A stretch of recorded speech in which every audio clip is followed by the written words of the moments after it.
everyone. Welcome back to another episode of Requiem Radio, Season 4. With me, we have a guest, Will Anselm. He is a medieval art historian, and he's going to be discussing with us art in general and what is this time period and why it's so important.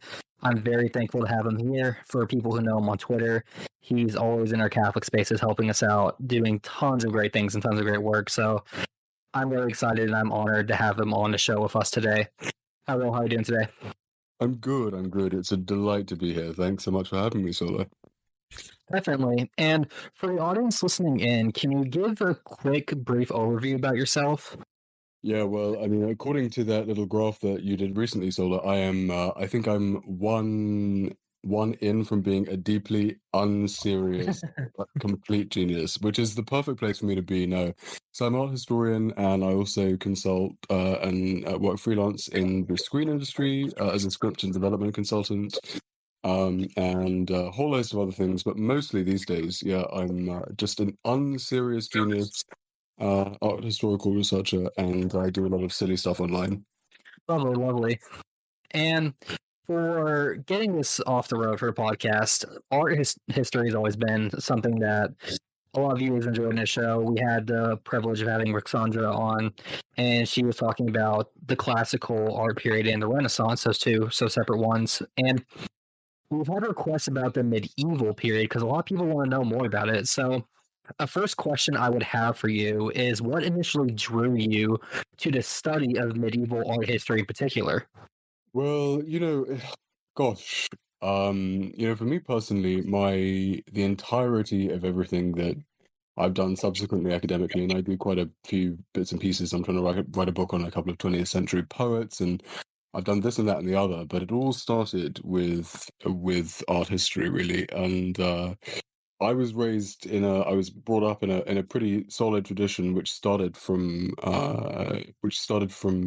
the classical antiquity and the reception of the classical tradition. And so often you see what we used to call the Dark Ages, where you'd have the fall of Rome in the 5th century, and then all of a sudden you'd be waiting for Michelangelo to pop up. And I was really interested in what happened in the intervening years, and I think it was that curiosity coupled with my faith as a Catholic that gave me this extraordinary interest into getting more into what went on in those basically nearly a 1,000 years. It's an extraordinary period of time. No, that's definitely interesting. I'm glad to hear that your faith is tied into it as well. A lot of our guests who are Catholic on our show tend to have that correlation as well. It's beautiful what the church could do for us. But another question I have for you on that is, could you give more of an overview of the main periods within the medieval art history? Because you did mention that there was Dark Ages. Is there anything else in regards to that? Yeah, so we have to remember that art history was an invention of Germans in the 19th century, basically. And people like Winkelmann and later Warburg decided basically to carve up and impose brackets and boundaries over periods and places of what was subsequently called art historical development, that had existed for basically this period of 1,000 years between them and it. So it's so from a pure facts-based perspective, I have colleagues who are also medieval art historians, but they focus on what used to be called the Dark Ages. So basically from the 5th century until the 8th or 9th century. And this is, prior to the Renaissance of the 12th century, which is really when the church basically sort of unites behind this idea that art is integral and essential for the defense of its ideas and its faith. And so there are various movements and moods and periods within it. But the more that you look at it, the more that you realize that actually it's the same as looking at what happened over the last 20 years. Can we say that there's a united movement of like millennial art history? Well, no, of course. Some people use YouTube, some people are on Twitch, some people are building sculptures, and some people are building altars, right? So I sit in that continuum of people who recognize that I'm a medievalist because simply it's an arbitrary delineation of time, but I don't buy into this idea that there's a unique and consistent character as to what medieval art history is. That's interesting that you bring that up, because I was actually going to ask you, funny enough, the next question is like, what are some of the key characteristics that define this period? And that's something I was wondering about. If it's not something that could be easily characterized as that, how else would you place it then? So, it's really interesting. One of the first, I started I was really fortunate to have a very good, robust, old school education in art history. So we started with the Egyptians. And when you look at some of these, they're called Kourois. So some of the earliest sculptures, like the Apollo Belvedere, and these beautiful, perfectly proportioned statues that you see, which many of the gym bras will be using as their kind of, this is our perfect proportions type thing. They are themselves the development of ancient Egyptian ideas of sculpture, of beauty, of proportionality. But for the ancient Egyptians, the same amount of development takes place over a period of 500 years as it does in 50 years for the Greeks by the time that we're at like the 4th century, 5th century, 3rd century BC. So when we move into the medieval period properly, we're looking at a lot of things happening at once. Painting is in a pretty bad shape. We don't really have many examples of painting until we discovered Pompeii and Herculaneum. We've got a lot of people who are looking at the best bits of Rome and Greece and ancient empire and ancient civilization.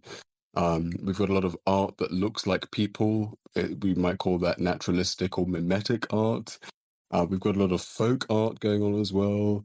But first and foremost, for where I'm at, which is quite late, very nearly the beginning of the Renaissance, one of the overarching characteristics of medieval, middle, late, high medieval art history is basically a fascination with the world of signs and symbols and the way in which the world that we're looking at is full of trapdoors for us to understand, at least in the minds of the people who created this art, God, or the world around them. This isn't the same all the way through, but certainly that's towards, as you move towards like the 11th, 12th, 13th century, it becomes increasingly fascinated with also people looking like people again for the first time in almost like 300 or 400 years in some instances. But then also, what does it mean and how we're supposed to respond to it? What does it do in our society? And also, again, that's where the church comes in. No, it's beautiful, and I'm glad you mentioned a church, because I was wondering, a lot of people would characterize the medieval as having a very heavy hand, if you will, with religious influence that shaped the very essence of what that period was. And I find that very interesting in looking at that, where it almost, to me, and you could correct me on this, but art of an era reflects the morality or the principles or what's happening culturally of that time period. It is the thing that speaks the most. And I was curious to your thoughts on that. Would you agree, or would you say something else along the lines?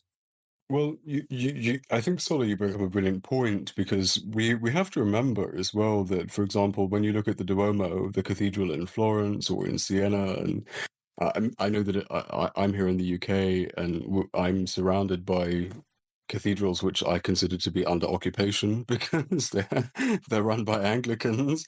But you find these buildings which were built by father and son, grandson and grandfather for generations, and in some instances they were halted by the Black Death. It was the only thing that could stop them.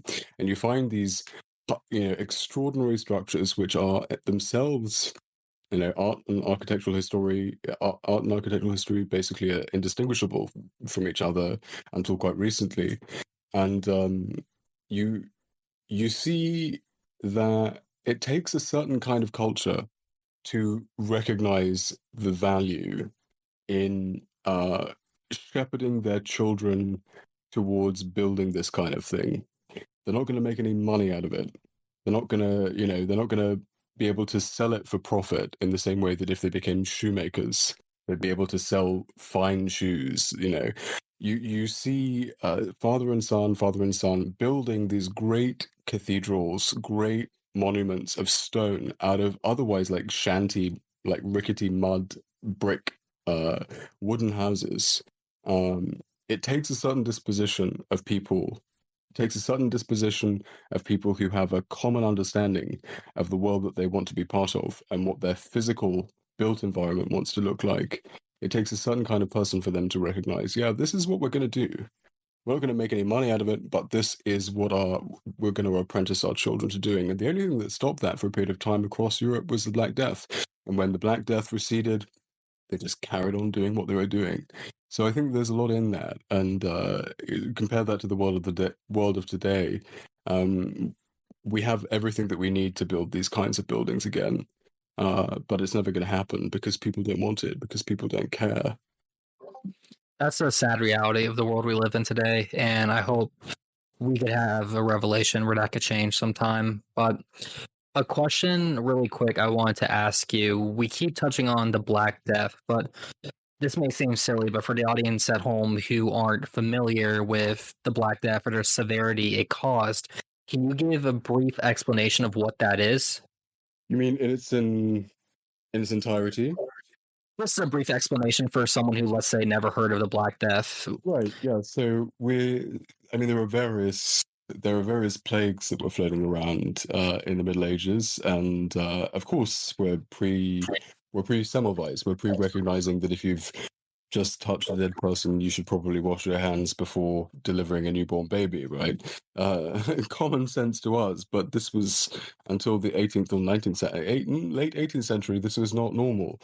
But the Black Death basically was a so-called bubonic plague, literally the pandemic, which emerged in what the middle of the 14th, middle of the 14th century, something like 1346, and completely ran riot for just shy of 10 years. And it was carried first and foremost by fleas on the back of rodents, and it brought Europe to a standstill. Something like 50 million people across Europe were killed in less than 10 years, and that's basically, I can't remember precisely how that would work out at, but it's something like around probably close to something like 50% of the population of Europe was just completely obliterated in less than 10 years because of the bubonic plague. And that's the severity of the plague as well. People aren't aware of. They hear the number 15 million and they're like, well, that's pretty steep, but we have 8 billion people here. And you got to tell them in the context there weren't 8 billion people back then in that sense. Neither was there the proper medical facilities to treat the stuff or take care of it immediately at a rate that would have prevented much further damage, which is unfortunate. And seeing that how it shaped Europe and brought it to, like you said, to a standstill. Yeah, I think that one of the things that's really useful that came up, and I was talking to Catholic Frequency and some of our other friends from X just recently, along with Diana and Brian Burgess, about this, and we were comparing statistics and basically working out which best multiplier to use to convert what happened in, let's say, the 15th century in terms of population levels for right now. And it's sobering when you think that it's something like 27,000 men and women were either killed or lost their livelihoods during the English Reformation when King Henry VIII broke from Rome. That's the equivalent of 2.5 or 6 million people today who were either killed, lost their livelihoods, lost their jobs, were completely disenfranchised. That's more than the number of people who tried to get from wherever they are in the world into either Britain, Europe, or America during current political crisis at the moment. These are huge numbers. No, definitely. And going back to what we were talking about earlier in regards to religious influence, we were touching on the cathedrals and the monasteries. Do you believe there was also a deeper, almost symbolic and underlying role of why these were so important for that society during that time period? Well, yes, obviously for a million and one reasons. One of the first things that happens after the fall of Rome is the emergence of the rule of St. Benedict, the governing. We might actually say that every subsequent political constitutional document ever in history owes everything to the rule of St. Benedict. When the law and order of the Roman Empire collapsed, when Rome fell to the Goths and Rome fell to the barbarians, the church was the first person who provided an answer. And the rule of St. Benedict provides answers about everything from crop rotation, about how to respond to people that you don't like, how to receive people into your home, about how to have order amongst yourselves, how to receive people who need support, about how to deal with common money. You look at everything that, from this period in time. You have two sides of this, right, Sola? You have the physical churches, monasteries, cathedrals, and then you also have the intellectual powerhouse who ordered them to be built. And sometimes we can focus on the physical structures. Quite rightly, they're extraordinary, especially in the world of today. But behind them is the medieval mind of the church, and the medieval mind of the church is that which is attempting to provide order, freedom, liberty, guarantees of personal opportunity, and all of these kinds of things. And it literally starts as soon as Rome falls. Literally less than 50 years later, the rule of St. Benedict takes hold, and the rule of St. Benedict puts the church in a situation where it is the seat of freedom, it is the seat of liberty, it is the seat of learning, and that only grows over the next 700 years or so. That's beautiful to hear about. God bless our church. And God bless indeed. And something I was curious about when we were discussing this, but I noticed when studying for this episode and getting research in that a lot of the heavy hitter artists of this time were Italian. And I was curious if that's just a coincidence or if there was a bigger hand to play there. Did the church show favor among a lot of those artists, or was it just good luck of the draw? I'm curious to why, for the medieval era, so many foundational artists that defined the era were Italian. Well, this is this is where I hop on your tinfoil hats, because this is where we're about to go Joe Rogan here. But the idea of the artist as a celebrity, the idea of to think even of Michelangelo, for example, that just didn't exist in the 12th century. It didn't exist in the same way. One of the first works of art in the Middle Ages, where it's signed by an artist, is a portal over a doorway in Autun in France at the Cathedral of Saint-Lazare, and it is signed Giselbertus. It's one of the first instances where, in the Middle Ages, where an artist intentionally takes ownership of the work that he's done, because we have this opinion that for a long time they were drawing when art really sort of was rebooted. Well, we're in a weird. Listeners, please, enlightened listeners, please be forgiving in the way that I'm trying to negotiate some of these bits here.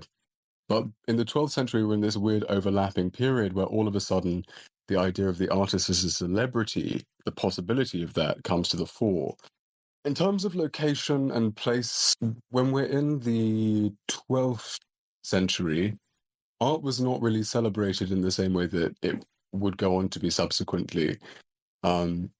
All I would say, as being as succinct as I can, is that Michelangelo and the Florentine Renaissance, Giotto, on whom I've written a great deal, he was informed by both Byzantine, Eastern Orthodox, Greek painters. He was also influenced by Greek silversmithing and gold and silver jewelry making. We can't always see these things conspicuously because a lot of the main things that were influential were portable objects at this point in time. So, but yes, but yes, certainly there is a lot of factionalism in early in like high medieval art history.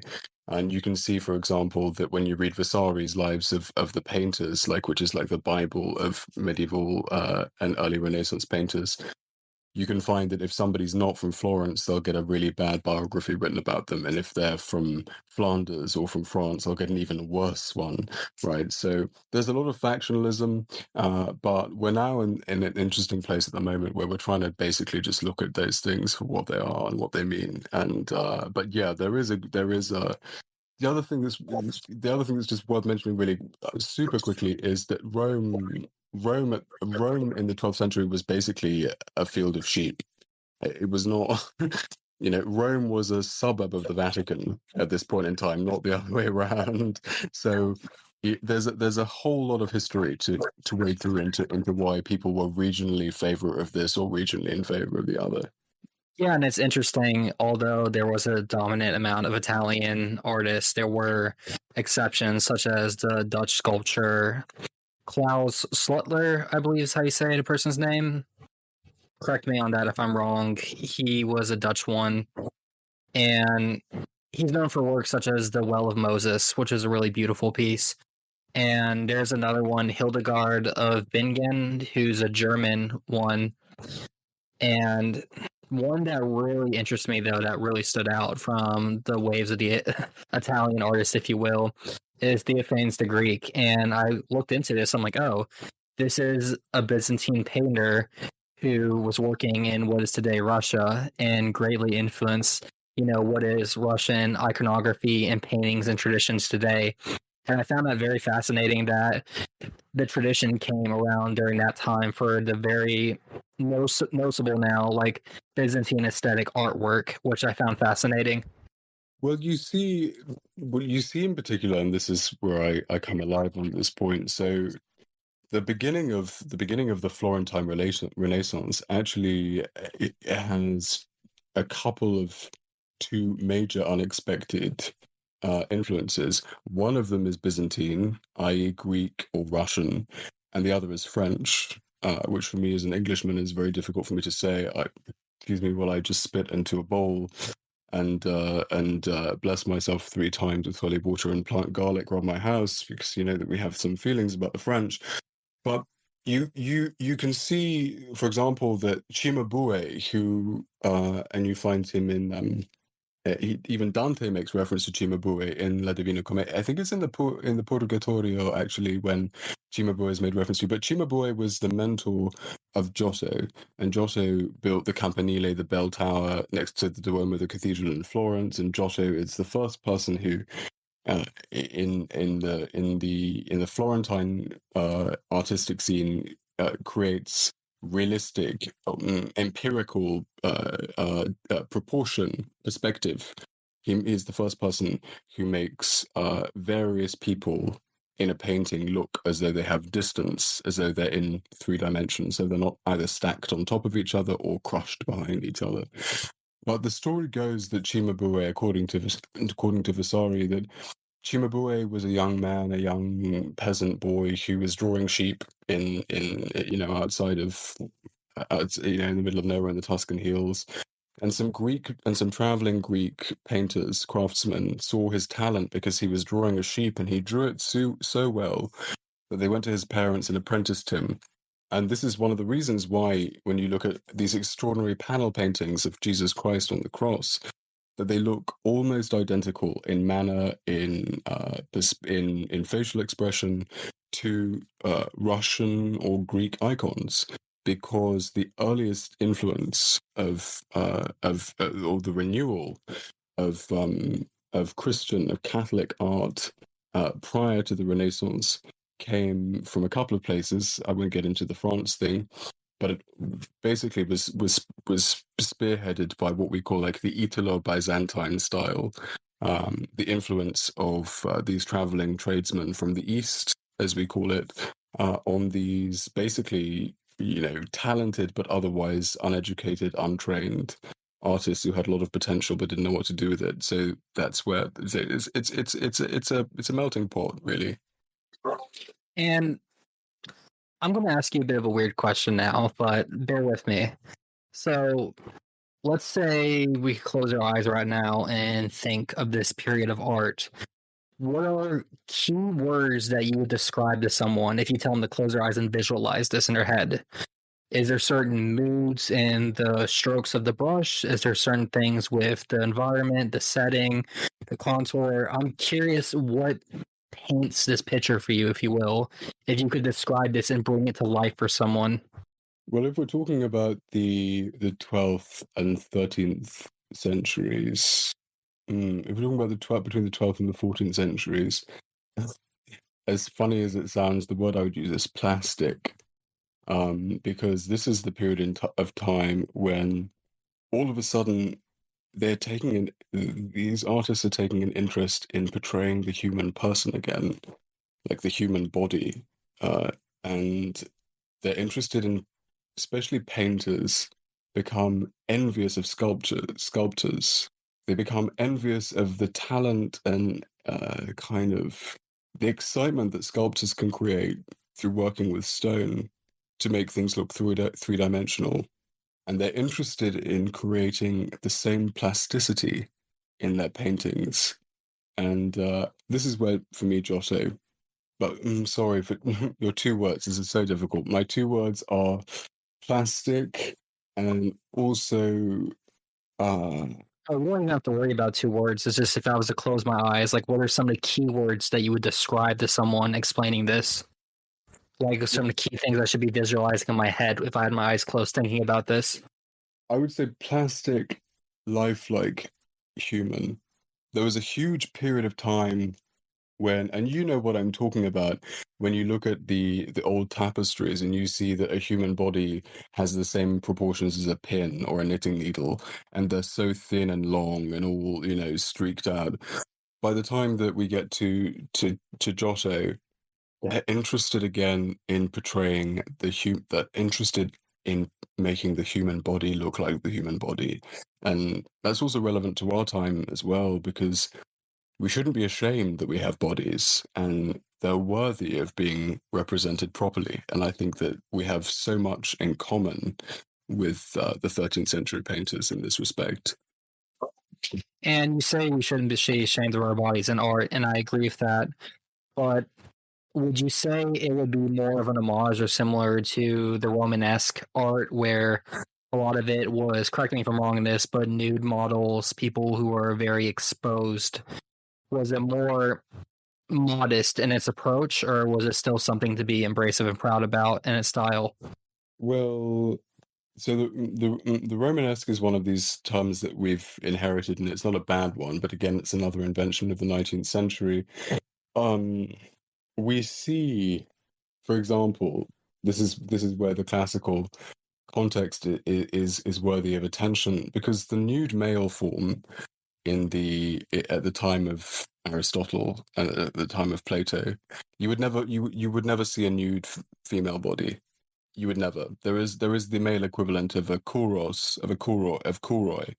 They're called kore, but you'd never see a nude female body because it just wasn't conceivable. It wasn't thinkable.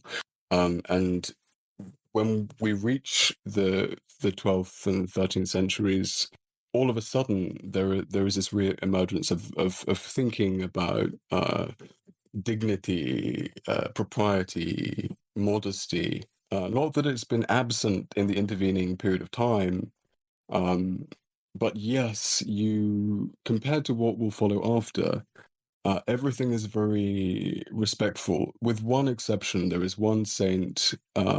There are only two major religious figures who were ever depicted nude or very nearly nude in the High Middle Ages. One of them is Christ, and the other is Saint Sebastian. But apart from that, all of them diligently pious, sensible, and that also, especially when you're looking at sculptors and then later painters, gives them the most extraordinary opportunity to show their technical prowess, because clothes are really difficult to draw.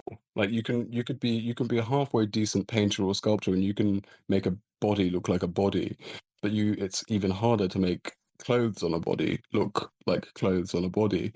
So let's also be mindful of the fact that this wasn't entirely due to like pious thinking about, modesty or anything like this. There was also a technical benefit to having bodies covered up as well.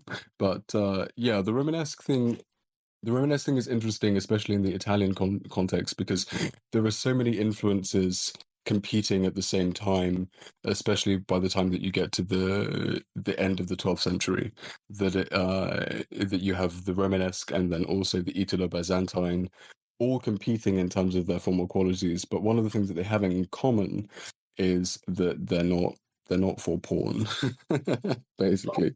And that's actually a very interesting thing you brought up because it's an ongoing philosophical argument I have with some of my friends where I asked the question, where do you draw the line from this is art to this is pornographic? And to put some context in here, what I mean by this is let's say you could see something like, I don't know, a Playboy magazine, if you will, where this is clearly pornographic, lewd material. This isn't art. It's, seductive. It's not good for you. While you could look at, for an example, I know, especially in the 1970s, the name is escaping me right now, but there was a Dutch photographer artist who did phenomenal silhouette pictures of the human body. And he has a very famous photo that he took of like a black and white silhouette of a naked woman who was draped and covered with a very thin like cloth. To me, my first thought when I see this photo, because it's very eye catching, is not, wow, lustful thoughts here, lustful thoughts there, she's so lewd or anything like that, nothing weird. It's more like, wow, that is a stunning woman and has the beautiful anatomy of her body. You see the curves and the shapes captured with the black and white contrast. And I'm curious your personal opinion. Where would you say we can draw that line with this is art and this is porn? Do you believe it's only in drawings, or do you think even photographs as well is similar? I'm curious your thoughts. So it's interesting. Photographs and photography and film have never really, well, unless you're at some like third tier state, you like Harvard or something like this.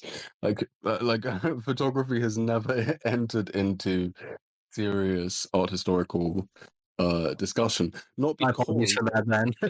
not because, and just to give context on that, um you can just look at it from aesthetic perspectives.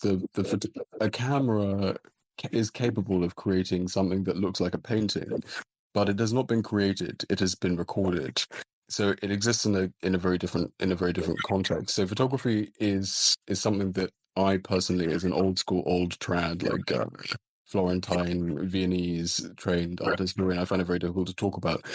I think one of the examples that I use to kind of highlight the difficulty of the point that you raised, Sola, is, if you look around most beautiful churches in Italy, you will find pictures of naked babies. And if anybody produced those images today, whoever made them would be arrested, right? So, it's something that grounds our understanding of contemporary artistic context. I think that unfortunately, I don't think that there is anything. I don't want to get too philosophical, aesthetic here, but I think that it's possible to to record an image of a nude body that is obviously not pornographic, and I think that it, unfortunately, for me, as somebody who believes in objective standards of beauty, it puts me in a difficult position sometimes in saying that we should be depicting this, we shouldn't be depicting this. But at the same time, I recognize that the nude form is beautiful. It is not necessarily inherently pornographic, but I suppose the lion's share of that is a question for another time. Although I do have one example, again, from not the Middle Ages, but just after the early modern period. You see, for example, this other saint that I mentioned, Saint Sebastian. One of the reasons why he's become this quote unquote queer saint icon or whatever is precisely because he was in his iconography. Because he was, shot to death semi-naked.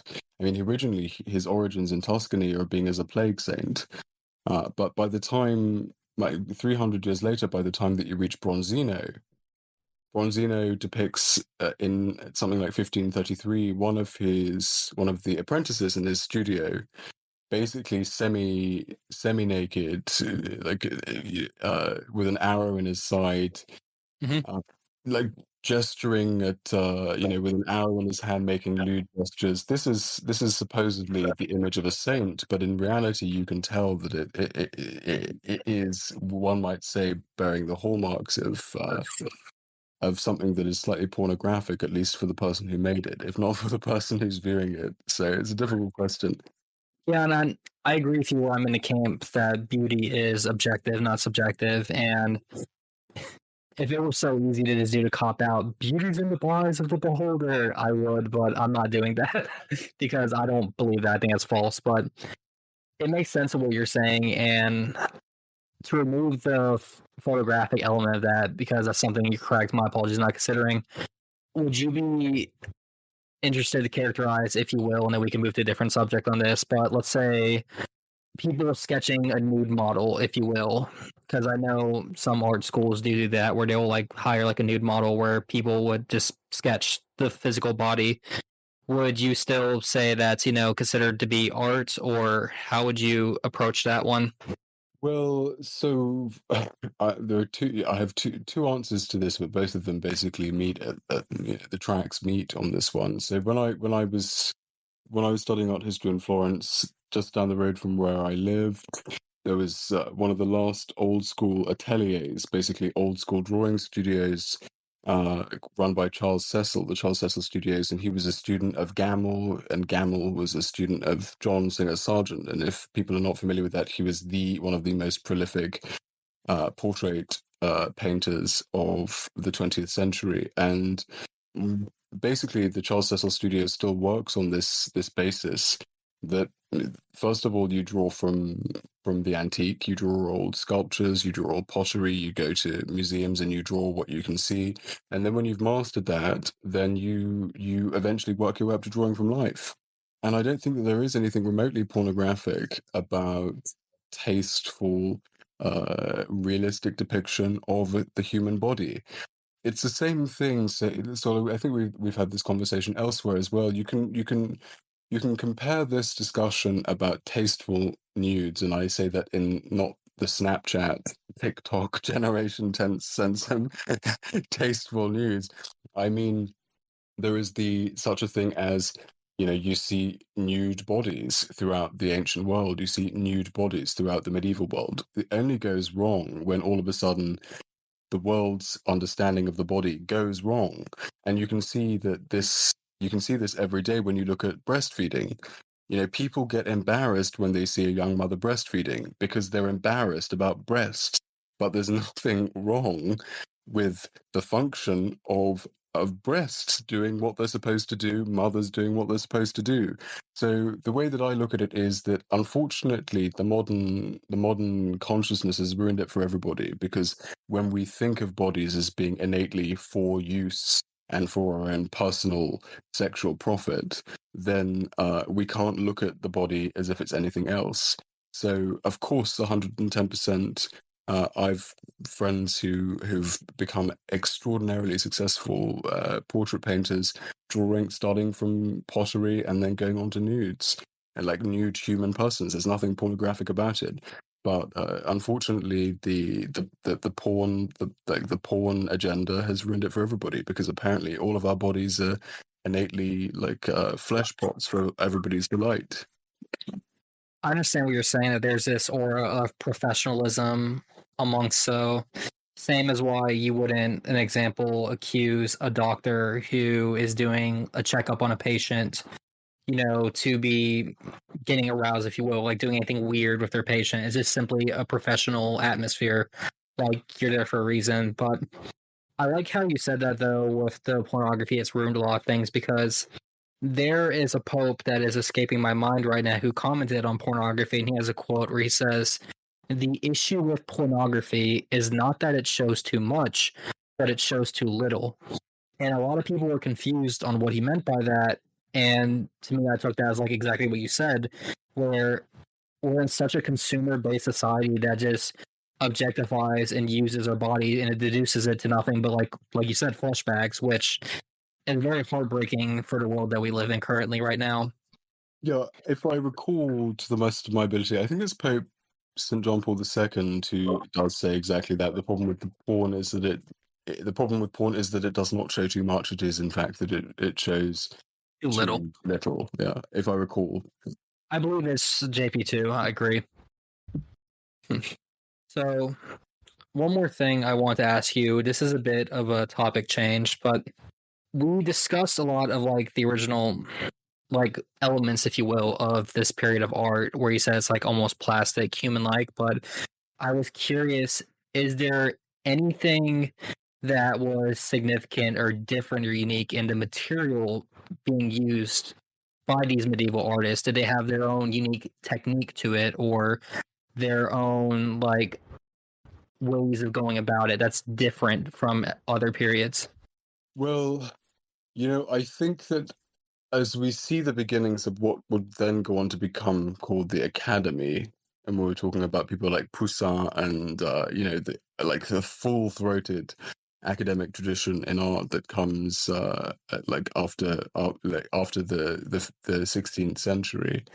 There are a whole host of technical innovations, like in Cellini's Handbook of the Artists. For the first time, there are extraordinary textbooks which apprentices are given about how to make glue out of goats' hooves or animal bits, and how to mix paints together from components which are now considered to be toxic and things like this. What we do know is that from a technical perspective, that there is the beginning of discussion. People are sharing notes. Let's say the world has gone dark from the fifth century. This is an overstatement, but by the time that we get to the late 12th, people are sharing notes in terms of saying, this powder makes this pigment, this color white, better than this one does. People are sharing and exchanging notes on how best to bring about their, to get the best out of their work. The thing that comes towards the end of the period that I focus on in particular is, especially when you think of somebody like Leonardo da Vinci, on whom I am not an expert at all, but Leonardo da Vinci is one of the first people who really takes Giotto's legacy and runs with it in terms of anatomical authenticity, to the extent where Leonardo da Vinci would examine corpses and dissect corpses because he wanted every aspect of the way that he portrayed muscle and sinew to be 100% authentic. He was not just interested in making the human body a totem for some artistic or intellectual ideal. He wanted to portray it in the same way that we would look at a photograph saying, does that capture everything? So this is not in place in exactly the same way, but even in somebody like Giotto, when he painted the Santa Maria Novella crucifixion, which is regarded as one of the first major images of Christ dying, the Christus Patiens, Christ dying and suffering on the cross, he paid attention to what happened to the human body when it died. He went to morgues and looked at bloated corpses, the stomach sagging, rigor mortis. So there is a main technical innovation in not just looking at things being nice and pretty and beautiful, and that, in the kind of like, oh, if it's got a head and two legs and two arms, then it's a human person. There is a technical development in that all of a sudden, real bodies, a new revived understanding of mimesis or mimetic depictions of the human person becomes a thing. And aside that, as I've said, techniques, perspective, proportion, all of these things are being shared, especially in Florence, in Tuscany, in Siena, and elsewhere to differing degrees as well. But yeah, a lot going on in a very short space of time. That's really beautiful that you're able to get all of that. I'm really impressed. It's amazing to have you on, and really want to thank you again for being on the show. But really quick for our guest, we're going to be going into our break now, and we will be back shortly. Hello, everyone. Thank you for listening to Requiem Radio. Black Monk Rosaries. Black Monk Rosaries are truly something that stand the test of time. They honor the tradition of St. Dominic by using only the finest materials and craftsmanships. Black Monk Rosaries, bracelets, medals, chains, and keychains come with a lifetime warranty to it. If anything breaks, they'll replace it, no questions asked. Crafted from high-impact acrylic beads, corrosion-resistant stainless steels, and industrial-grade paracord, Black Monk Rosaries are built to be the strongest in the world. Each piece is handmade with attention to detail and inspected 3 times to ensure top quality. Experience the durability and elegance of Black Monk Rosaries, strong enough to be worn proudly in your faith. Visit Black Monk Rosaries today. Hey everyone, we're now back from our break, and we've covered a lot of ground so far. First, we're talking about what initially drew our guest here to medieval art, following by the religious influence that shaped it and some of the heavy players involved in it. We also briefly touched on some of the Byzantine influence of said art, and now we're going to be moving into more of a question that intrigued me during our break. And what I would like to ask is, we mentioned earlier how there was Romanesque art, but I'd like to know and ask Will this question. So what is the major distinction here between Romanesque and Gothic art? So, partially geographical and also partially stylistic. And to a certain extent, the two, let us say, for example, the best way to answer this question is by looking at architecture. So, for example, here in the British Isles, we have one famous cathedral that is part Romanesque and part Gothic, and that is Durham Cathedral. Although in the British Isles, we don't call it, it's not called Romanesque in the British Isles, it's called Norman. Essentially still of French origin, so like of the Romance. And you find that you can see an exact point where the builders moved from building in the Romanesque style into the Gothic. It's less clear in painting and in, I suppose, was later called the arte minori, but you find huge, solemn, sturdy columns, barrel arches, which are just semicircular, compared to the Gothic, which are, everybody knows what the Gothic arch looks like. It looks more like a whalebone. And you can see quite literally in Durham Cathedral, as one example, you can see exactly the point where they moved from working in the Romanesque or Norman style into the Gothic style. The barrel vaults, or the vaulting, or the arches, stop being perfectly semicircular, and they become long and slender and pointed and look more like whalebones. How does it work in sculptural or decorative elements? So Romanesque art is still, and just for dates here, so we would broadly say that Romanesque art it flourishes from, let's say, from the beginning of the 11th century through only about 150 years, through to about 11, like 1150, something like this. But in Romanesque art, it's still deeply, often very deeply symbolic, not quite so naturalistic, highly stylized. Themes, themes and presentations and images, the way that the entire subject is approached in Romanesque art tends to be very didactic, which is to say that you're looking at an object, you're looking at an image primarily so that you can understand some deeper secondary meaning, some intellectual or religious or spiritual meaning. You can find a great example of this in St. Bernard of Clairvaux's descriptions of Cluniac art in his Apologia, which I won't get into here, but that's a good place if anybody's interested. You can read St. Bernard of Clairvaux's Apologia, beginning of Cistercian art, which is a subset of Gothic art, specifically because it's too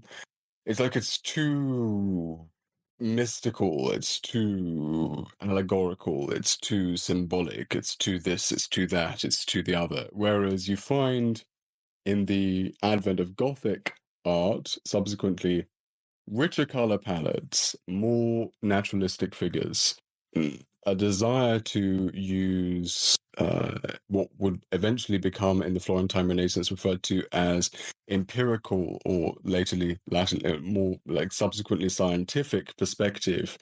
And you can see this. The picture is more clear in architecture than it is in art. It's a very complicated question because it isn't as though one thing stops and another starts, because you can see very fine Gothic paintings. You can find very fine examples of Gothic sculpture and statuary, which is still highly influenced by Romanesque ideals and aesthetics in terms of the proportion of the human person. So it's a very, very complex, because these things are going on at the same time to a certain extent.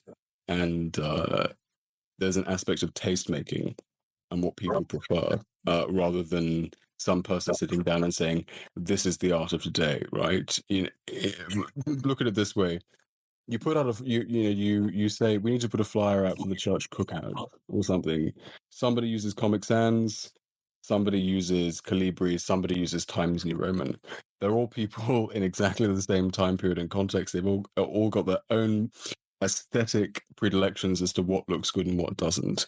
And there isn't any unifying driving force saying, we like this, we don't like that. But Romanesque really is the end of regionalistic, basically, variation. And when Gothic takes off, and when it subsequently turns into the international Gothic, it's so desirable that it basically smashes the hell out of any regional personal preference. So that's one of the reasons why Gothic is huge. And that's actually very interesting, because I always assumed it to be more of a geographical distinction, like you said, where certain areas just did certain things differently. But what you described is almost as if there's a competition for what would be the dominating like art force to come out forward of that. Would you say it's a good blend of geography and a cultural competition, or do you think it's something else? Well, I think And I'm not sure, my apologies, I'm not sure competition is a correct word, but almost like what is going to be the domineering force of like what is our society is usually expressed through art. And I'm curious just your thoughts on that. Yeah, so I think that it's a great question, and you can almost look at Amadeus, that extraordinary, well, extraordinary film about Mozart and Salieri. You know, we have to remember that what is desirable and fashionable in art is in the hands of people who are paying for it and want it. And it's a little bit like, can you remember growing up as kids? You know, we all had candy bar phones, as they were called, and then we all wanted flip phones. And you know, the shift between wanting a candy bar phone and a flip phone is depending on whether a cool kid, whatever the cool kid has, and patronage and what is celebrated is a huge part in how these things move forward. And especially when you start looking particularly at the international Gothic style and the Italo-Byzantine style moving, which is kind of, it gets very complicated because it is still kind of influenced by the Romanesque, but at the same, it is a huge area of debate. It's not a settled question as to how all these influences knit together. But what you do find eventually is you find wealthy powerhouses, wealthy patrons, eventually papal patrons, or the families of popes saying, I want somebody who can depict Jesus looking like that. That looks more like a real person to me. I want whoever wants to depict it like that. That's what I want. And if the Pope has that, then everybody else has to have that because it's fashionable. It's the same thing as Vogue, right? Nothing ever changes. There's nothing new under the sun. I like how you framed that. And I'm glad you mentioned that, especially with Christ. And for people who don't know, and Will, I'm sure, could speak way more on this than I can, but during the medieval era was, I would argue, is where you see a lot of depictions of Jesus Christ show up. And that's something I always found very unique, how he was always the focus of like, what is like pinnacle art, if you will, at that time would be our Lord. And I'm curious along with that as well, something I wanted to know with this factor, but do you think any of the symbolism of this era, such as when I was doing research, a very common one that came up was a gold leaf. Do you think that has something similar to do with our depiction of Christ, or is that a separate thing? Because, like you said at the beginning of the podcast, symbolism is very heavy in this era of art. Sorry, just to be clear, Solly, were you talking about gold leaf? Yes, I'm curious if there's a correlation in symbolism between the depictions of gold leaves, because that's a very common thing I saw when researching Chris' episode, and depictions of Jesus Christ. Is there anything that's synopsis with like a divine, or is it a different interpretation of what that meant? So, as a Catholic, I subscribe to one perspective. As an art historian, I'm mindful of mentioning that the old principles of scarcity are play a huge role in the development of pigment and palette for the depiction of religious art in the Middle Ages. For example, gold is easy to come by. Gold you can hammer down. At this point in time, we're talking about ducats or florins, which are made of gold. Or we're still in. Get your tinfoil hats on, boys. We're talking about bimetallic currency for when the end comes. There's the impersonation. Let's go. Gotta get your shelters ready for when the apocalypse comes. But so I probably alienated half of your viewership just by saying that right there. So you can shoot me later. No, I love it. Keep it up. I love it. Let's go.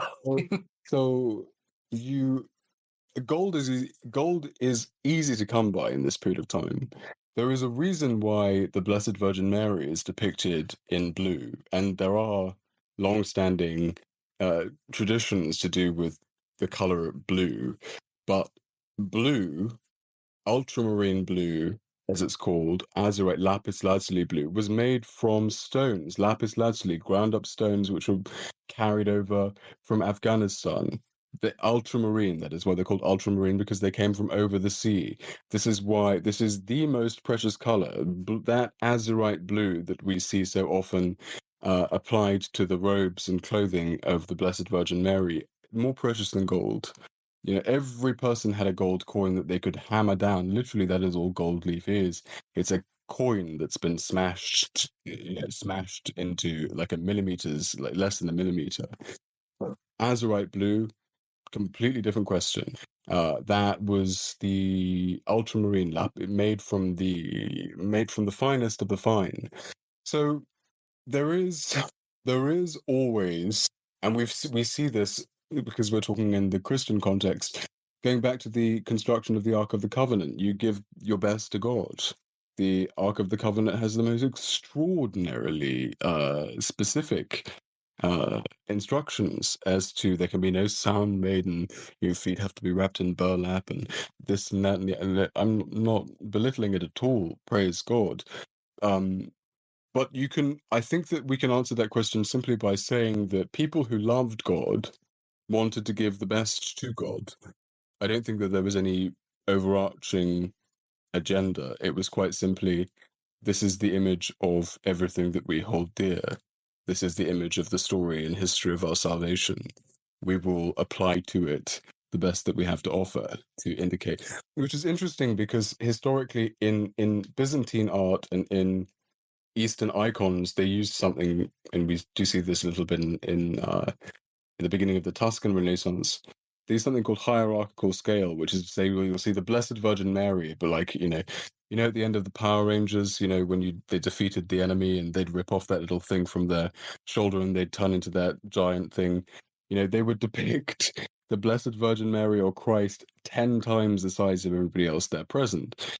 And then as Italy becomes wealthy, especially with papal families and with the rise of the mercantile classes, and they have they've got money to burn. Instead of burning it, instead of making Our Lady look ridiculously huge or Christ looking ridiculously huge, they apply it to images of the figures of the history of their salvation. It's a simple solution. It's not. Let's not get Da Vinci Code about this. When you mentioned that making Our Lady look ridiculously huge or Christ looking huge, are we talking about like swole here, like big muscles, or? I'm sorry, I'm kidding. It's had to throw that in there. So like, there are a million one things that I could say to that, but given that we're talking about Our Lady, it would be deeply inappropriate for me to make comments about you and your muscle mummies. No. Yeah, no, bless our Holy Mother. She's amazing. But something I've been thinking about as well, and you already established earlier that the medieval era is very human focused, but there are times I notice animals in some depictions or paintings, and I wanted to know, for this era, were there any animals that were deeply symbolic or common in any paintings at all? Whether it be a wolf or a dog or a bat or a cat, anything like that you believe was like a recurring theme? And if it's a yes to that, what would these themes be? Yeah, so it is important to recognize as well that one of the things that I'm a huge fan of is especially looking at the Florentine Academy. Well, it's not really an academy yet, but certainly the Florentine late medieval proto-Renaissance. They're called the Italian primitives. That's a nice way of putting them. They're deeply sophisticated, well-read artists, but at the same time, they realize that a lot of the people who are looking at their work probably can't read. In some instances, not all. We mustn't. Like, I'm very tired of this overemphasis of, well, nobody in the Middle Ages could read, because that is overdone to a million times over. But yes, you find that in many of the handbooks that they used for their iconographies, like in the Legenda Aurelia, the Golden Legend, written by Jacobus de Vorain, a Dominican, and also in a whole host of other handbooks, but especially in the Legenda Aurelia, there are certain animals like peacocks and dogs that have ascribed to them certain meaning. One of my favorites is the pelican, Piezu pelicane, the pelican who rips open her own breast to feed her young. So there are a whole host of symbolic meanings, but what we find towards the end of the Middle Ages is that they're trying to kind of suppress and change some of these symbolic meanings to stop them from being, kind of like crypto Illuminati-esque Dan Brown symbols into, oh gosh, yeah, in the same way that we would say that, I don't know, I can't think of a good example, but in the same way that we would say that snakes represent evil, and if you see a snake in a painting, then it's probably something dubious, whereas if you see a Labrador, then it's probably something good. But prior to that, yes, there was this whole buying into this allegorical, didactic, symbolical world of meaning and in painting and all of this kind of stuff. And we're on the cusp in this period that we're talking about of recognizing that those things are still useful. For example, peacocks, very famously, it was said by the Romans, and this is something that the Christians inherited, that peacock flesh didn't rot after it had died. Of course it did, but it took far longer. It was symbolic of Christ, and also it had all of these eyes on its feathers. All of these things are true. So it depends on which dimension of art history you're talking about, because they're all true, and they're also all irrelevant in a way. No, thank you on that. And that makes a lot more sense. But going over to a topic that I'm also interested that ties into the medieval period was, what effect did the Crusades have in regards to art at all, if any? Well, well, a lot and a lot. The Crusades changed everything.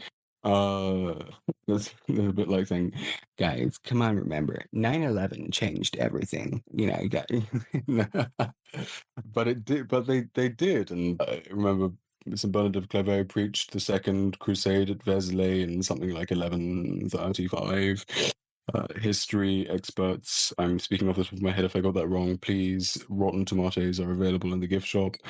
But the role of the Crusades, I think, expanded well, first of all, it was important from a material perspective because it was through the opening of trade routes that some of these extraordinary resources and materials were available to be used. For example, like lapis lazuli, would have been brought home by successful crusaders from Asia Minor.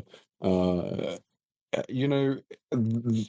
implications of the Crusades on art in this period of time are significant. It's not something that I can speak to tremendously because I think they have particularly important consequences for certain kinds of iconographies, certain regions, certain families. I'm thinking of one place in particular, Pisa, Camposanto Monumentale, which is just a burial ground just on the same site as the Leaning Tower of Pisa, built using soil from the Holy Land. But in terms of iconography, in terms of the implications that it had for, as far as my work and my research is concerned, I acknowledge that it's there, but it's not something that I can say too much about. There are other forces at this period in time that are far more significant. For example, heresy, like the Catharist heresy in this time period, that are more important than the Crusades. Could you elaborate a little bit more on that? I'm interested to hear. How is that more important? Well, so this is unrepentantly my bailiwick, and it's in no small way, certainly in Florence, Christian orthodoxy was saved through a fairly radical shift of depicting Christ suffering on the cross, the Christus Patiens.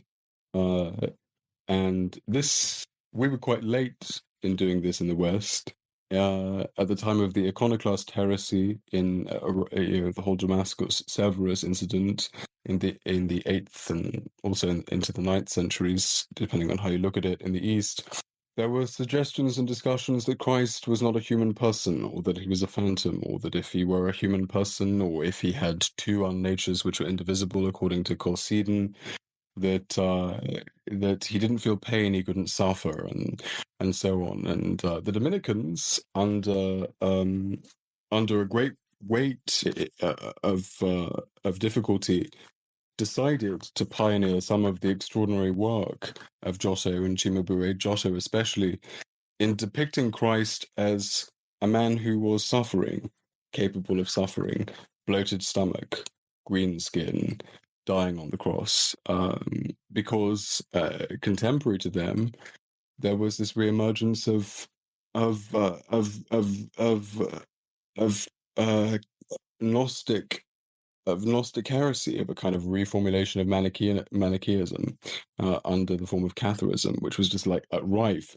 And in no small way, shape, or form, devotion to Our Lady and also depicting Christ as one who was capable of dying and suffering, as Giotto did for the Franciscans and the Dominicans, was instrumental. I honestly would say that we wouldn't even be having this conversation were it not for art. I think that the whole of Christendom would have fallen apart without the contributions of people like Giotto in defending the faith in the 13th century. I love how you put that, because when people think of defending the faith, they think of individuals who are intellectual powerhouses like the Aquinas, or people who are martyrs of the church. But to defend and keep alive the church, it's so multifaceted, where I believe, truly it is God's calling for all of us and their own individual goals that he wants for us. And I believe all of that leads to the same road of bringing glory to God. But that's really beautifully said. I just want to read something from an article of mine, which Yes, go ahead. Specifically on this point. It was through the blessed Giovanni di Salerno, among the first of the Dominicans and his companions who were sent to Florence by St. Dominic, that new systems of militant piety were established to the veneration of the Blessed Virgin Mary, by means of which the Dominicans held that the heresy of Catharism could be defeated. Indeed, it was the company of the Laudi at Santa Maria Novella who in 1285 commissioned Duccio to produce his Maestà for the church. The significance of this is obvious as a visual affirmation of the Incarnation, and indeed one among the Laudi, a certain Ricuccio del Fulpuccio, made a specific request in his will to forever ensure that Giotto's crucifix of the suffering Christ dying on the cross and the Maya star of the mother of our Lord, enthroned with her son, were perpetually illuminated by candlelight. Within the pious visual culture of Santa Maria Novella, the paintings were clearly understood to be two subjects of the same movement forever and ever. That's very beautiful reading that and hearing that. Thank you for sharing. I have one last question for you, and then we're going to be going into some Q&A. Or is that all good for you? To the posto. Oh, nice. So one of my final questions is, as of recent, how has archaeological discoverings or research changed our understanding of medieval art history? Has there been any recent big breakthroughs or something that you'd love to share? Well, I do have to say that when I was an undergraduate in Florence, I had the most extraordinary joy of witnessing the exact moment at which a panel crucifix in the church Ognissanti in Florence was conclusively proven to have been by Giotto. It was an extraordinary moment. Like Giotto is he is a major artist. There are very few moments when especially in the world of today, we're opening up, we're branching out. But it was extraordinary to have been there, and for one of my supervisors, for one of my lecturers, to have been Anna Marie Hilling, to have been instrumental through the work of the Opificio della Petradure, part of the verification process. So we're still seeing extraordinary. The Middle Ages, it sounds like it's all done and settled, but we're still coming up with extraordinary questions, and we still have a lot to learn, and there's still a lot of questions. But yeah, that to me was a pretty cool moment of discovery to have been part of. Well, not part. I wasn't part of it, but you know what I mean. To have seen that happen. Oh, definitely. And a quick follow-up question for that, because I'm curious. But what are some preservation challenges faced by medieval art, and has there been any way that modern technology aids us in its conservation?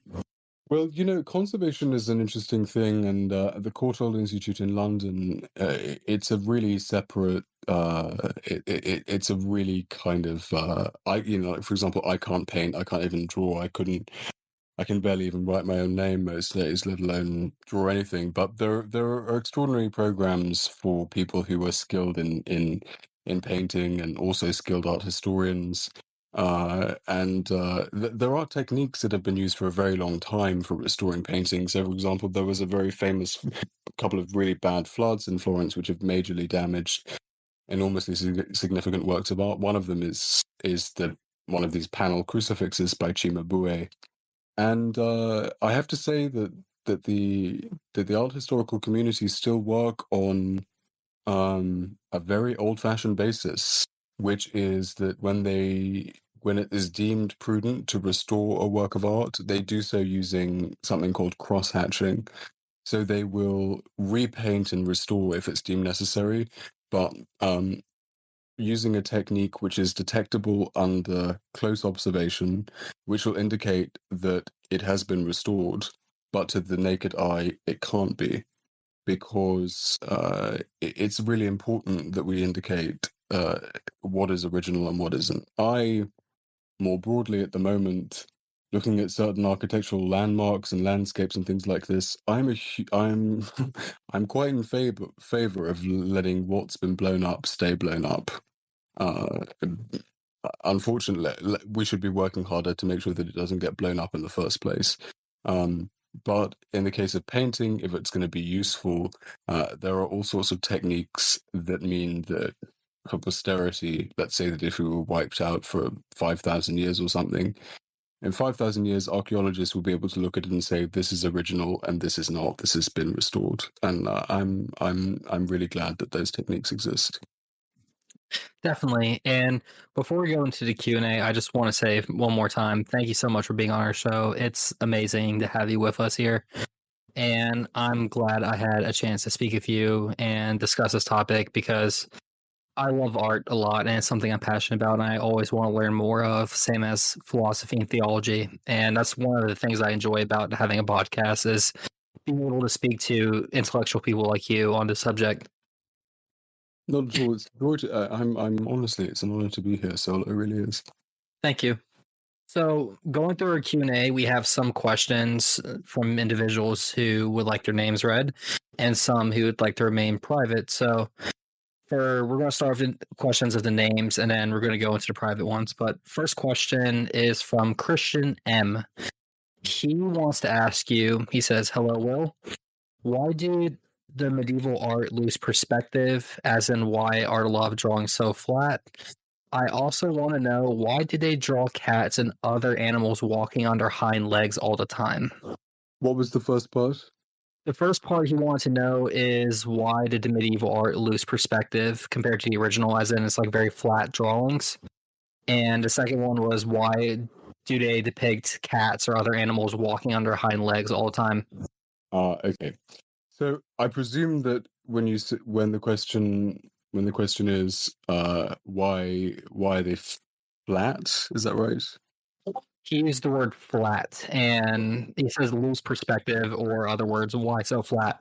Right. So I mean, this is an interesting question because we actually don't have until we discovered Pompeii and Herculaneum, we didn't really know what Greek or Roman painting looked like, because of course you remember that most paintings, unless they're on walls, in which case they're likely to be blown up, are going to be on pieces of wood. And wood, when we have paintings from the 12th century which are literally hanging on by a thread in extraordinary museums, we don't really know what Greek or Roman painting looked like writ large, or we didn't until we found Pompeii and Herculaneum.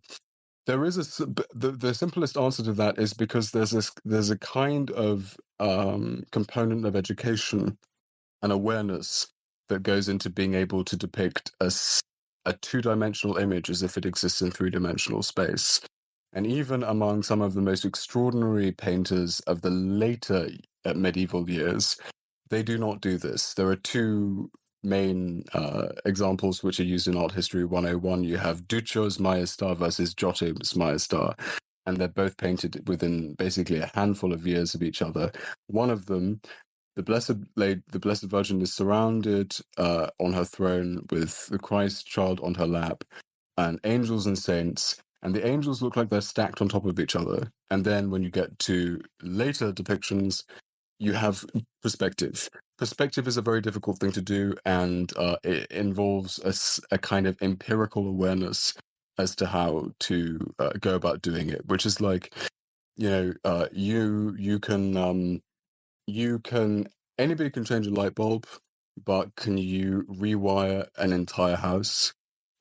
No, that takes a bit of time, education, input, and there's a bit of a continuum in making that possible.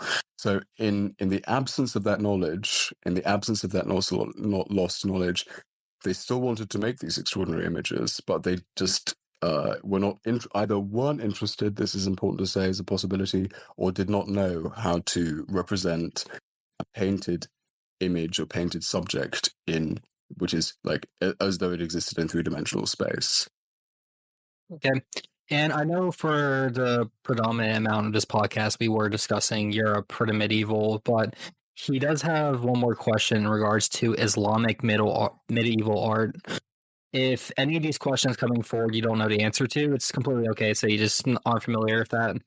But he wants to know, was Islamic medieval art inspired by Chinese art? If not, what explains the similarity in style, such as faces, eyes, proportion, perspective, etc.? So on that, again, if I would be really, I would be seriously honestly interested, and I'd be willing to pick up on some of these questions in writing afterwards if anybody is interested, because I do have, with footnotes and references, some of these ideas aren't my own. And some of these I can't do justice off the top of my head. I'm not an Islamicist nor an Orientalist. However, you find that certain aspects of physiognomy are shared. These kind of almond-shaped eyes, the old archaic smile, because there was an extraordinary amount of trade and interaction between the Levant and the East. Even and then that subsequently filters into Europe at a later point in time. I do have an answer to that, but it requires a huge amount of groundwork to get into it. Suffice it to say that there are extraordinary examples of Greco-Buddhist art called Gandhara, which are indicative of the fact you will find the Buddha depicted as a Greek god in the Hellenistic era. We must not forget that at the time of Alexander the Great, the expanse of the ancient world was colossal, going up to the fringes of Persia and perhaps at various points in time a little bit beyond, not officially. But I can't do justice to that question right here, right now. Suffice it to say that there was enormous cultural contact between various powers in the ancient world. I sent you as well some of these questions on Twitter if you want to check that really quick while we go through them, if that would help, like visually seeing some of these questions. But if there's a question that's already been asked, I'm not going to read that one because we already covered it in the podcast. But that's for Christian. So next we have Rose Hood. He asked, by any chance, do you know of an obscure artist called Prosper Liponi, more recent than medieval? And he also wants to know, who is your favorite medieval artist or favorite geographical region of art history? Apropos Prosper Liponoi, that is way. I think if I'll use my butcher name too. I haven't seen a name before. Prosper Liponoi, I think, is like very nearly like middle of the 19th century. So I can't say too much about that. However, I have seen a catalogue raison for this particular artist, and I do abide by this very solid principle of if you don't have anything sensible to say, then shut up. But yeah, very fine artist from what I've said. If only other people, Sol is laughing as I'm saying this right now because he agrees with me, and he is saying this to nobody in particular, but if you don't have anything interesting to say, shut up, X. So what was the second half of that question? My apologies. The second part of the question was, let me get it real quick. That really threw me off. Who is your favorite medieval artist or favorite geographical region of art history? Well, I have to say I am partisan. I am a huge lover of the Florentine Renaissance. For me, I've spent like 7 years thinking and writing about Giotto and the people associated with him. But then also you have weird, eccentric cases like Simone de' Crocifissi, who nobody's ever heard of, who spent his life painting Our Lord suffering on the crucifix. And so, yeah, Tuscany, definitely. Giotto, definitely. But at the same time, I'm always excited by things that take me by surprise when I sit back and think, "Oh gosh, that's amazing." So I'm not an absolute supremacist, but I have to stick with my old adoptive hometown of Florence on that one. All right, I see. Hometown representing. Okay. Next question we got is from Lucas Roberts. He wants to know, is it true that medieval Christian art placed a very high emphasis on Jesus' suffering as opposed to his life and or resurrection? I feel like Lucas has maybe put this question because he knows what I've spent my life doing. But it's very helpful. So yes, this is true, but it's not universally true. It's not true in the early Middle Ages. The crucifixion itself is quite a late, like even the cross is a late Christian symbol.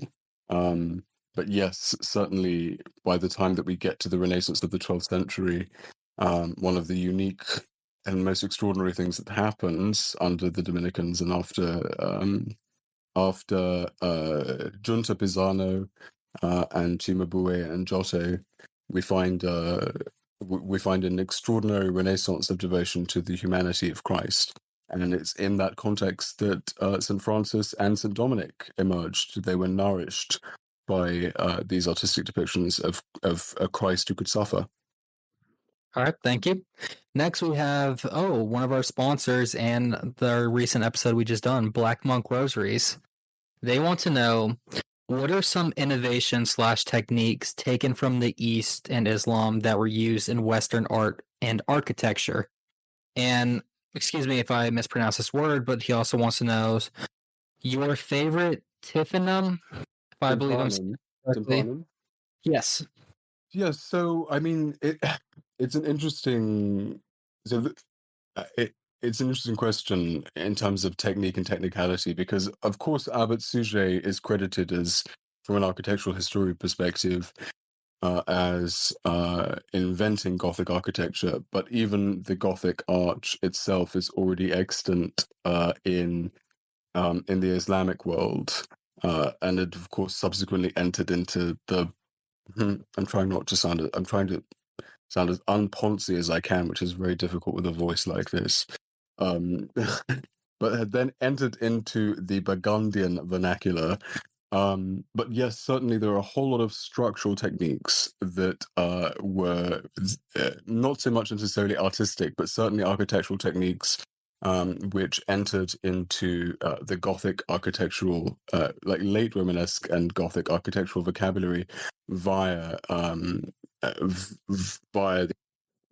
the Islamic masters. My favorite tympanum is from the Benedictine Abbey of Saint-Gilles, and I will post a link if anybody wants to see it later. Amazing, nice. And I get what you're saying, Will, about the voice thing, but for me, it's my physical looks. I can't help looking like a Greek god. It's a struggle, but that's a different subject, though. It's not easy being this beautiful. But somebody has to, Sola. Your reward will be in heaven. Oh yeah. So we have a question here from Tim. He wants to know, what are some of the best books a person interested in learning more about medieval art history could read? So, do you have any book recommendations? I have to say there's an extraordinary book and there's an extraordinary series, which was one of the first things that I wanted to be. I was originally supposed to go off to Cambridge to be a classicist and study Latin and Greek language and literature. And God got in the way. And the first book that was handed to me was Civilization by Kenneth Clarke. And there is an amazing BBC television series, which I'm sure most people will be able to find online, hopefully legally, because I think that it's been released, so it's free for people to watch as and when they want. But there's an extraordinary book that goes alongside it, which is basically a transcript of it, and it's called Civilization by Kenneth Clarke, and it is, I would say, the sort of book that anybody who's interested and wants a way in, it is one of the starting points. Apart from that, I mean, yeah, that is the starting. That's a great starting point if anybody's not entirely familiar. All right, nice. And he has one more question as well. He wants to know, who do you personally view as being the most influential medieval artist? I would have to say it depends from a variety of perspectives. You might say I want to flip that question on its head and say I want to talk about the most influential medieval or early Renaissance patron, because I want to talk about Sigismondo Pandolfo Malatesta, who built the Tempio Malatestiano, and he was the patron who. He was really a horrible person. He was, I think, one of the only people who has been very nearly canonized to hell. But he was an extraordinary patron, and he knew the artists that were available at the time. He commissioned Giotto. He commissioned, Alberti. Yeah, no, he didn't commission Giotto, but he was an extraordinary patron, and he knew how to get the goods done, and he knew what was the best and most fair way of getting the best out of the people he worked with. So Malatesta, Sigismondo Pandolfo Malatesta, to me is one of the most influential medieval patrons. But artists, I would have to say, obviously Giotto, and obviously Giotto. All right, sounds good. And we have a question from Pseudomastix, who was on season 3 talking about Kierkegaard. He should be on again sometime in the future to discuss Kant. But a question he has is, what pigments and colors were available to medieval artists, and what pigments and colors weren't? This is an interesting question, and this has played a huge part in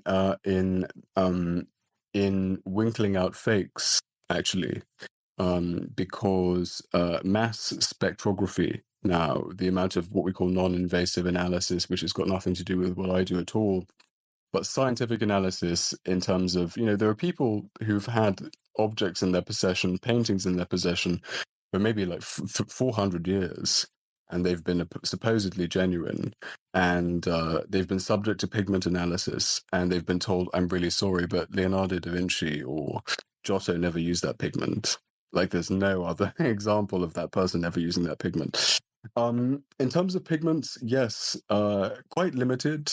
Like, for example, white was derived, most whites and chalky whites were derived from lead. I think that recent exhumation and study of the body of Michelangelo has proven that he was riddled with bone cancer, because he'd spent so much time inhaling powdered lead, which he used in his workshop to produce these extraordinary whites. Extraordinary red balls, which were either made from insects. Ball was really enormously important, because if you apply a very thin layer of this bowl beetle-like red underneath this lapis lazuli azurite blue, you can use less of the blue. A whole lot, all of them naturally derived, but not always used universally. The picture of the north and south of Italy, for example, is very different. That's why you find tapestries in the north where there's more water, because you couldn't paint frescoes. But yes, certainly most of them were mineral derived or animal derived, and above all of them, the two cornerstones were this kind of bowl insect-based red-brown undertone, this chalky white, which is derived from lead, and lapis lazuli above all, which was made from ground down semi-precious stones from Afghanistan, and many others. But yes, it's interesting looking at the documentary trail that they give us. We're catching out a lot of fakes these days which have been thought as genuine for maybe like a couple of 100 years on the basis of evaluation of these things. Interesting. And he has one last question as well. He wants to know, was there any erotic art in the medieval period? He says he knows there was erotic art in ancient Greek and Roman eras, and that there was erotic art after the medieval period, but he wants to know, was there any particularly in the medieval period? Did you say erotic? Yeah, he wanted to know erotic. So, like, he knows there's some before and after, but So there are, but again, by virtue of the nature of society at the time, it was never going to be public. And so we do find from time to time graffitos for example, if you go to the Palazzo d'Avanzati, the home of a banking family, which is one of the weirdest places you'll ever go to in Florence, but it was literally just around the corner from where I used to live in Florence. You'll find graffitis where kids have said, like Chris was here, scratched into the walls from where it's all there. You find examples of nonsense and hijinks, and maybe in school books, in graffitos from time to time, but never public. Certainly never public, because it couldn't be. It's there, but it doesn't come it's very hidden and secluded, correct? Yeah. Okay. And we have one more question over here. Well, two more. One's from Cam Clark. He wants to know, what are your thoughts on architectural design of Notre Dame, and was it directly inspired by the medieval era? What was the second part? Was it directly inspired? By the medieval era, the architecture of the Notre Dame. Well, the original the original architectural design of Notre Dame was the in the entire framework of Gothic architecture is a synthesis of a variety of sources. As I've said, this Burgundian, the prevalent kind of vernacular language of Burgundian architecture, coupled with the school of Chartres and the school of Saint Victor, under the masterminding of Abbot Suger. I'm not an authority on the architectural history of Notre Dame itself, so I will I'll dodge that question, but I'm more than happy to pick back up on it with some books at a later point. I'd rather not say something that was misleading. Respectable. I understand that. Thank you. And for our last question, it is going to be from a woman whose beauty rivals that of angels. Satasha would like to know, what is some of your favorite artwork that shows the mysteries of the Rosary? Oh, one of my favorites is a controversial one because I think it's a luminous mystery. But it is the Baptism of the Lord by Piero della Francesca, uh, which I've always found transcendent. And T.S. Eliot has a little poem about it, a very short stanza about it. He says, "A painter of the Umbrian school designed upon a gesso ground the nimbus of the baptized God. The wilderness is cracked and brown, yet through the water, pale and thin, still shines the unoffending feet, and there above the painter set the Father and the Paraclete." So yeah, The Baptism of Christ by Piero della Francesca. Beautiful. And we only have 3 questions that are private, and I'll be wrapping up for our episode for today. Thank you so much. Apologies, we went a little bit over time, but it's been amazing having you on as a guest. So, first anonymous question would be, hello, Will, I'm looking and majoring in art history. What period would you recommend me most? And what benefits would I get out of this career-wise?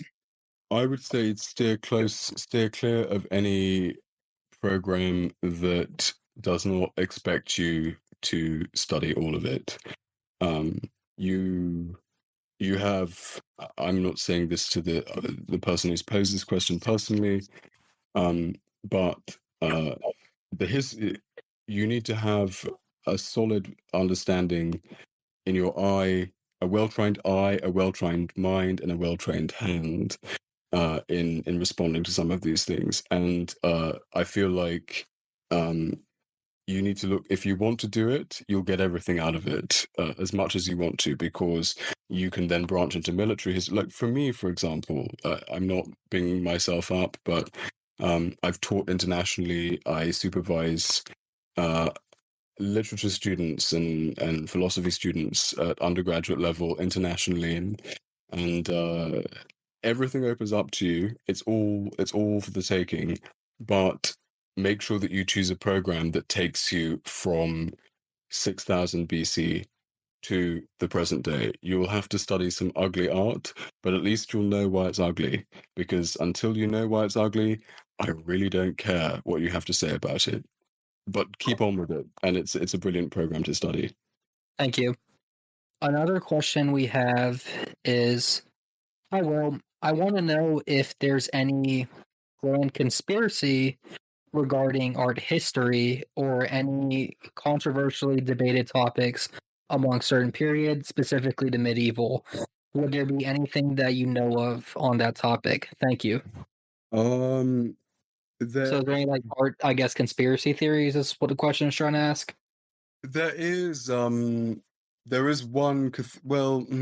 there's what I mean there are so many, because if you leave enough time you can make a conspiracy theory out of anything. But there is the cathedral of the cathedral of Saint-Lazare at Autun does when it was rebuilt, it was rebuilt so that on certain days of the year, specifically, I believe on, again, I'm just trying to be sensationalist here off the top of my head, but I think it's on the Feast of St. John the Baptist that the light pours through and illuminates and pours across the altar and hits a whole load of saints who are buried there. Like, the whole thing is supposedly this Illuminati sundial, according by some people. So the Cathedral of Saint Lazare at Autun is maybe one place if you wanted to go and put your tinfoil hat on and have a little bit of a look there.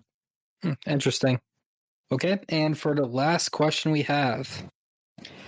Hi, Will. I really enjoy all the spaces you do. Make sure you get some sleep. That was the first portion. Second portion. That was Diana. Second portion wants to know how much of art history bleeds into other fields such as philosophy, literature, and history itself. And did you ever have to study any of these other courses to get a better grasp of art history? It's actually a good question. Like, how much of like philosophy blends with like art history or like literature and stuff? Like, when you were in school, did you ever have to like study these things a lot, or prerequisite? I came from a very old-fashioned world where to be able to study art history is an enormous privilege. It's not like how it is today, where you just pitch up and say that I want to look at I just want to look at pictures by Picasso or something like this. I came from a very old school liberal arts tradition, so I did my whole sort of trivium and quadrivium stuff, and I read Pliny. I studied Greek. I studied Latin from the age of 10 and Greek from the age of 15. And what I would say is that all of those other things that you've mentioned pour into art history rather than the other way around.